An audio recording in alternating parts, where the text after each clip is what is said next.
Atenção porque vai começar a aula de Geografia. Olá, turma. Aqui é o professor Bruno Viana. Vamos juntos a mais uma aula de Geografia aqui pelo canal. Agora a nossa aula será para os sextos anos, tá? Peguem seus materiais para suas anotações.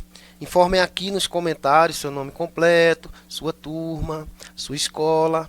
Lembrando que hoje a nossa aula 14 é a aula de revisão para a avaliação que vocês farão logo após a nossa aula. Então prestem muita atenção, né? Façam suas anotações, muita atenção para fazer a avaliação e ter um bom desempenho, tá?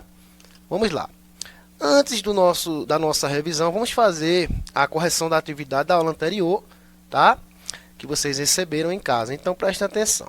A primeira questão dizia: a industrialização representa um enorme avanço para a sociedade. Podemos afirmar que industrialização é o crescimento ou a expressão da atividade industrial? Então, só pode ser a alternativa A, né? Sim, com certeza. Segunda questão: sobre a origem da indústria, qual o primeiro local do mundo que passou pelo processo de industrialização? Tá? Então nós vimos que a alternativa certa é a letra D, né? Na Europa, tá? Lá no continente europeu, com destaque para a Inglaterra, tá? O primeiro país do mundo a se industrializar. Terceira questão: a atividade industrial produz praticamente tudo o que os seres humanos utilizam. As atividades econômicas são divididas em setores. A pecuária representa qual setor econômico? Então, a alternativa certa é a letra A, né? A pecuária e a agricultura pertencem ao setor primário. Quarta questão: a indústria impulsiona a economia de um país. Ela faz parte de qual setor da economia? Alternativa certa, a letra B, né? Setor secundário, é o segundo setor, o setor industrial. E quinta questão: atualmente as indústrias se modernizaram, fugindo daquele modelo antigo. Cite exemplos de serviços modernos que não produzem materiais concretos, físicos, né? Então, é subjetivo. Então, propagandas, programas de computadores, criação de jogos virtuais, etc. Tá? Tá feita a nossa correção. Vamos lá para a nossa revisão. Lembrando que nossa revisão vai conter aí um pouquinho de cada aula, né, que nós tivemos até agora. Então vamos ver um pouquinho sobre o relevo, né, a sua origem, um pouquinho sobre vegetação e os biomas brasileiros.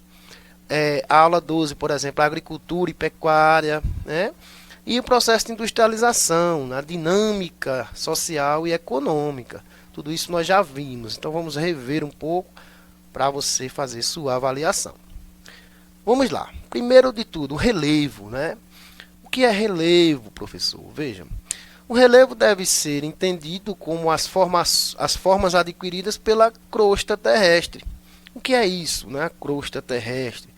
Por exemplo, se nós fizermos uma comparação do nosso planeta com uma laranja, né, ou um maracujá, por exemplo, a casca, né, do maracujá será a nossa crosta terrestre, a casca da Terra, tá certo? É nela que vão estar presentes o relevo da Terra, todas as formas naturais que existem, né, na casca da Terra, do planeta, na casca da laranja, é a nossa crosta. Então, o relevo, olha, são formados por montanhas, planaltos, planícies, depressões, né? Classificadas por suas estruturas, o seu formato, o seu desenho, e pelas altitudes que apresentam, ou seja, suas alturas em relação ao nível do mar. Por que em relação ao nível do mar?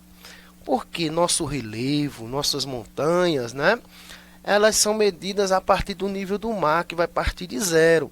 Então, acima do nível do mar, né, a altitude, e abaixo do nível do mar.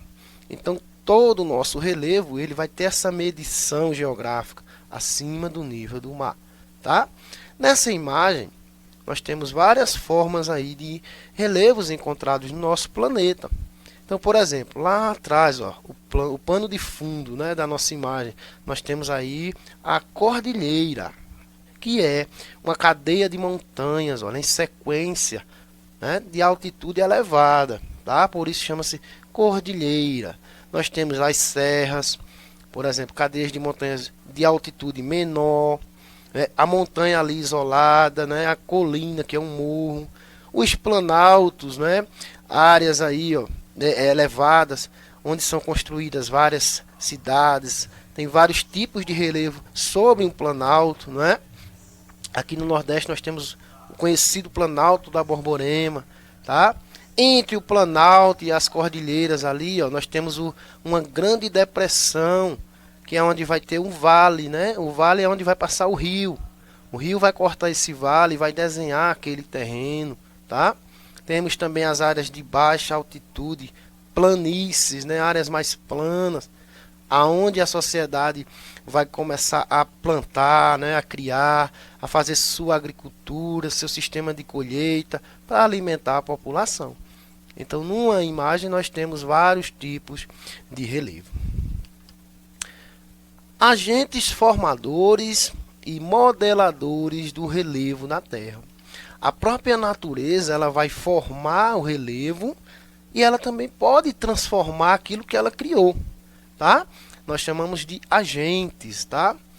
São assim chamados por serem forças atuantes no processo de modificação das formas dessas estruturas.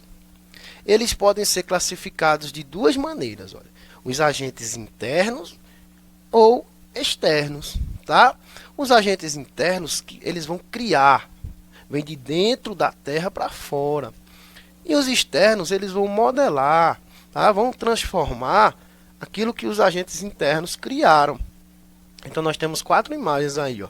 Por exemplo, alguns terremotos, né, que se formam na Terra. A todo momento tem terremoto no planeta Terra, tá?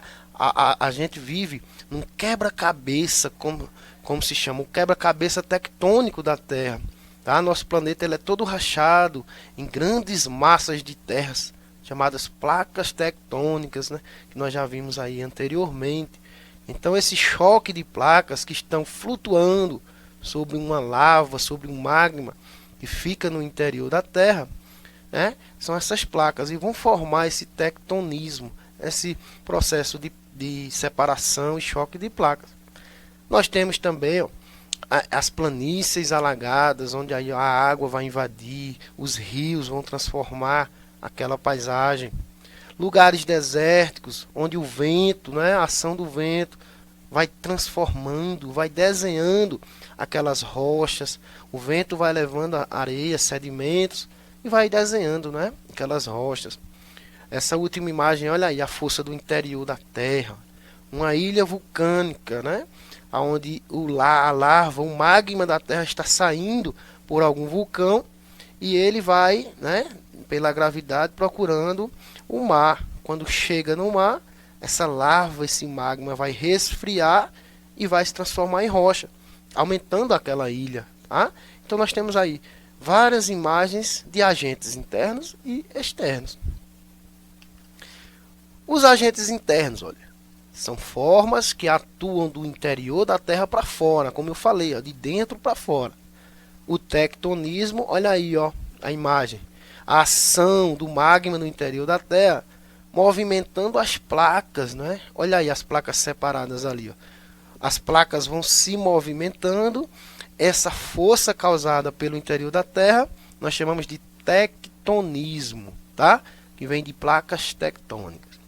E o vulcanismo, foi o que a gente viu na outra imagem. O magma da Terra, né, ele procura um lugar para sair, para respirar. Então esse movimento, né, que vai sendo criado através dos vulcões, e essa lava vai sair, essa erupção vulcânica, dá-se o nome de vulcanismo, tá? Esse é um processo natural do planeta Terra, que acontece desde sua formação. Os agentes externos, olha, o nome já diz, né? Externo, vem de fora. São processos que agem na parte externa da Terra, por exemplo, as águas do rio, da chuva, tá? O vento, né? O vento que vai levando os sedimentos, a areia, e o próprio ser humano, que hoje é o principal agente externo do planeta. É ele que mais transforma o planeta Terra. Quando ele desmata, quando ele destrói, para poder construir, o homem tem que destruir, tá? Então olha aí essa imagem, olha.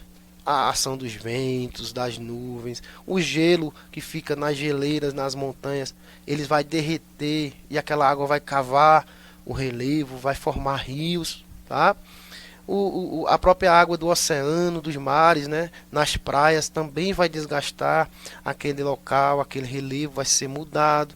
E o ser humano, né, quando ele faz uma barragem, quando ele faz uma estrada, uma cidade, tudo isso ele modifica, ele também é um agente externo. Vamos mudar agora de assunto, tá? Vamos agora para biomas, né, e biodiversidade, diversidade de vida, né, vegetal, animal. E o que são biomas, né? Vejam, as formações vegetais são associações específicas de vegetais que se desenvolvem de acordo com o tipo de clima, relevo e solo do local em que se situam. Então, o bioma é essa junção de clima, de relevo, de solo, né? E de vida que existe naquele lugar. A influência do clima é a de maior relevância, havendo uma relação entre a formação vegetal e a região climática característica. Portanto, para se formar um tipo de vegetação em um determinado lugar, o clima é fundamental. É o clima que vai ditar se aquele lugar vai ser desértico, se aquele lugar vai ser uma área de muita chuva, frio, né, de incidência de água. Tudo isso, o clima vai ser fundamental, é de influência total naquela formação vegetal. Então, nessas imagens, nós temos aí vários tipos de formações vegetais. Nós temos formação vegetal de seca, semiárida, locais de muita chuva, de muitos rios, né, locais frios, de gramas, né, de planícies, locais de árvores grandes, florestas fechadas.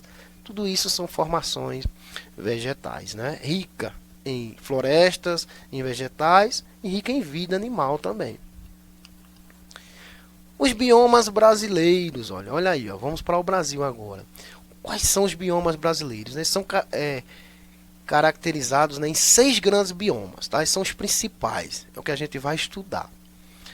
Representam áreas de grande extensão que são constituídas por um complexo conjunto de ecossistemas, apresentando características semelhantes como vegetação, fauna, solo, né, o relevo e clima.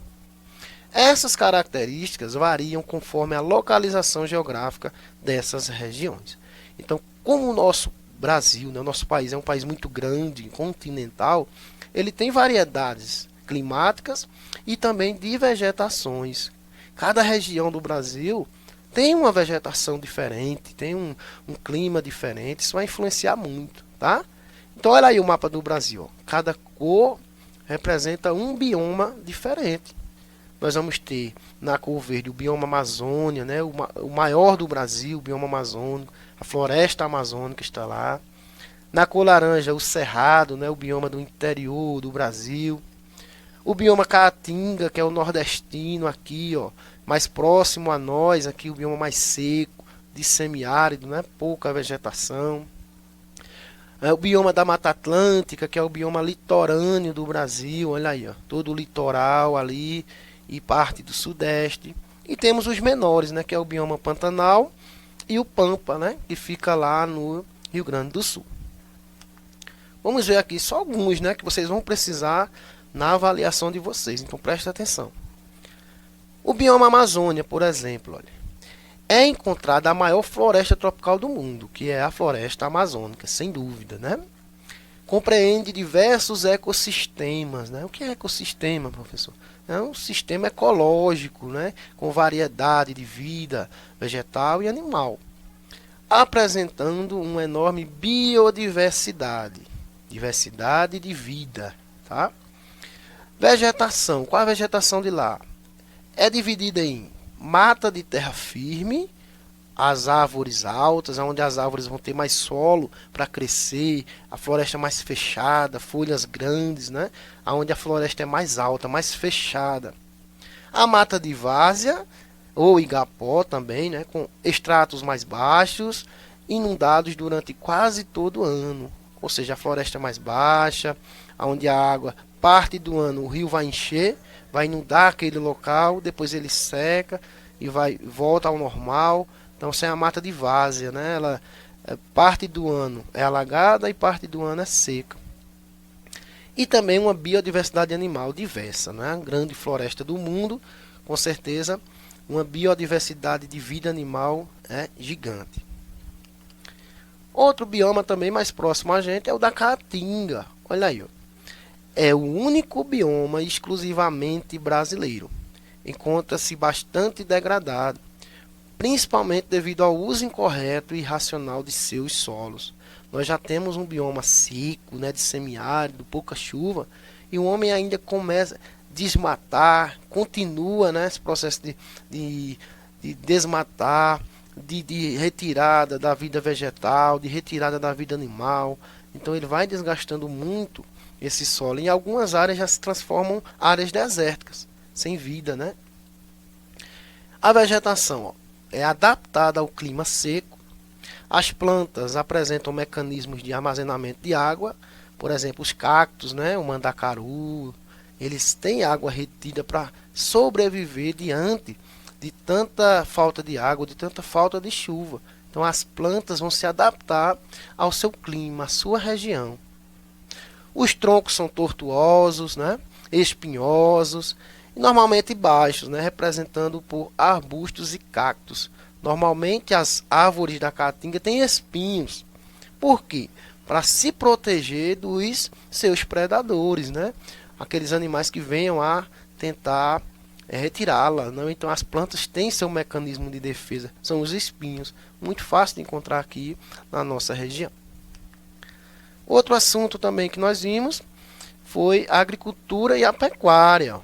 Tá vendo? O que são? São atividades que constituem o setor primário da economia. A agricultura refere-se ao cultivo de produtos agrícolas e a pecuária refere-se à criação de espécies animais. Então a agricultura é o cultivo de produção de alimentos e a pecuária é a criação de animais, tá? Seja ele qual for. Olha aí, ó, plantação, criação de animais, de bois, de frangos, de porcos, não importa, é pecuária. Dentro do sistema agrícola, nós vamos ter a agricultura intensiva. O que é a agricultura intensiva? É a prática agrícola com muito capital investido, dinheiro, tá? Muito dinheiro. Alta produção, mão de obra qualificada, alto nível de mecanização, ou seja, muita máquina. É a máquina no lugar do homem, tá? É realizada em áreas de média e grande extensão. E a produção é destinada mais para a exportação. Vender, tá? Exportar para outro país. É quando o país produz muito alimento e ele vende para outro país. Então ele exporta, tá certo? Olha aí as imagens, olha. As grandes fazendas, né, de soja, os grandes agricultores aí, ó, que plantam isso, soja, o trigo, para vender para outros países. A máquina aí, ó, tá? O engenheiro agrônomo também olhando aí a produção. Isso é uma agricultura intensiva. Produz muito com tecnologia. Já a agricultura extensiva, ó, é a prática agrícola com pouco capital investido, baixa produtividade, mão de obra rudimentar, ou seja, antiga ainda. Além de não haver emprego de tecnologias avançadas, é realizada geralmente em pequenas propriedades rurais e a produção destina-se ao mercado interno. É aquela agricultura mais antiga. Olha aí o homem puxando o arado, ainda na tração animal. Olha o boi puxando o arado, ele arando a sua terra. Ele mesmo vai plantar, ele mesmo vai colher, tá? A agricultura familiar, a agricultura orgânica, tá? Pouca produção para atender o mercado interno, ou seja, as pequenas cidades, os mercados. Então esse é um tipo aí de agricultura extensiva, diferente da outra. E nós temos, por último, esse último assunto da aula passada, que é a origem da indústria. Também vai estar na prova, tá? Então, a origem, quando surge a indústria? Olha, o primeiro local do mundo que passou pelo processo de industrialização foi a Europa, tá? Com destaque para a Inglaterra, o primeiro país. Esse país, com base nas riquezas que acumulou, conseguiu no século XVIII realizar a chamada Revolução Industrial, com a invenção de máquinas capazes de auxiliar ou até substituir o homem nos sistemas de fabricação e mercadoria. Então, a primeira Revolução Industrial lá na Inglaterra, na Europa. Olha aí essa imagem ilustrando a cidade agora, o país da Inglaterra, passa agora a sobreviver da indústria. A indústria vai ser o motor principal. Olha aí as fábricas, as fumaças saindo, gerando emprego, pessoas, né? Circulação de pessoas e produtos. Vai revolucionar o mundo agora. A indústria vai tomar conta, né, da capacidade econômica do lugar. E os setores da economia, né, que são o primário, o secundário e o terciário, nós vimos também. O primário ele vai produzir o alimento, né, a agricultura, a pecuária, olha aí. Ó. O secundário, a indústria, que vai transformar o que o setor primário mandou, seja alimento, seja carne, seja matéria-prima, e a indústria transforma e manda para o setor terciário, que é o setor de serviços, de comércio, aonde as pessoas vão comprar, vão vender. Olha aí, ó, bem exemplo. Matéria-prima transformada na indústria vai para um mercado em produtos e as pessoas vão comprar esses produtos transformados, girando aí a economia do mundo. Tá? É isso aí. Aqui nossas referências. Obrigado pela atenção. Espero ter ajudado. Façam uma boa prova e até a próxima.